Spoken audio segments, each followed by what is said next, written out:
جو عرش کے خزانوں کا مالک ہے، کون کی طاقت رکھنے کے باوجود بھی ہمیں کسی چیز سے محروم رکھتا ہے تو کوئی مصلحت ہوتی ہے، اور بے شک وہ جانتا ہے ہم نہیں۔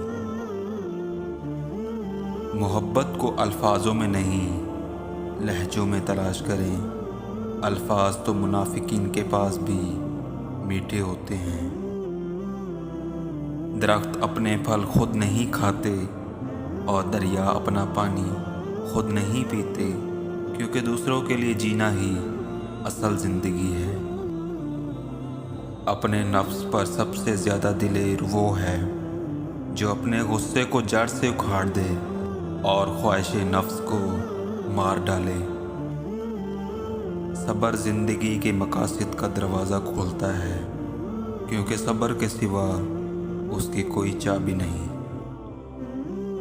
اچھے الفاظ پر کچھ خرچ نہیں ہوتا، لیکن اچھے الفاظ سے بہت کچھ حاصل ہوتا ہے۔ مختصر الفاظ میں زندگی کے متعلق صرف یہی کہا جا سکتا ہے کہ یہ ایک آہ ہے جو واہ میں لپیٹ کر دی گئی ہے۔ جب انسان کا پیٹ بھر جاتا ہے تو اسے کوئی فرق نہیں پڑتا کہ وہ امیر ہے یا غریب۔ اللہ کا ہر فیصلہ عقل اور انصاف پر مبنی ہوتا ہے، اس لیے حرف شکایت کبھی لب پر نہ لاؤ۔ اکثر لوگ دوست کو چھوڑ دیتے ہیں پر بحث کو نہیں چھوڑتے۔ زندگی اور عقیدت میں فاصلہ رکھنے والا انسان منافق ہوتا ہے۔ ایسا شخص نہ گناہ چھوڑتا ہے نہ عبادت۔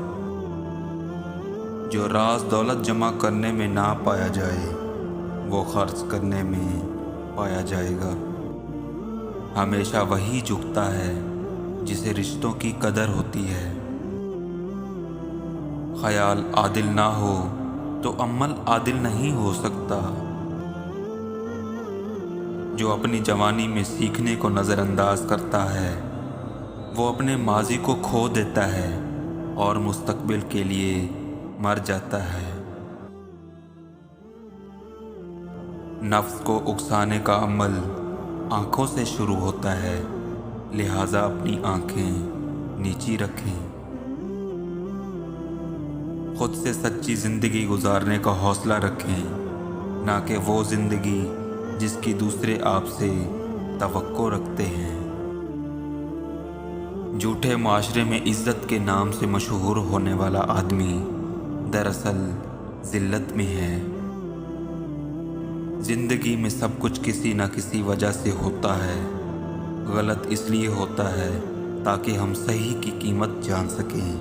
لوگ بدلتے ہیں تاکہ ہم ان کے اصلی چہرے پہچان سکیں۔ اللہ کی یاد میں آنسو بہانے والا کبھی جہالت کے گڑھے میں نہیں گرتا، اللہ اسے اپنی رحمت میں ڈھانپ لیتا ہے۔ دنیا کو پانا کوئی برائی نہیں، لیکن دنیا کو آخرت سے بہتر سمجھا جائے تو یہ پھر دھوکہ ہے اور خسارہ ہے۔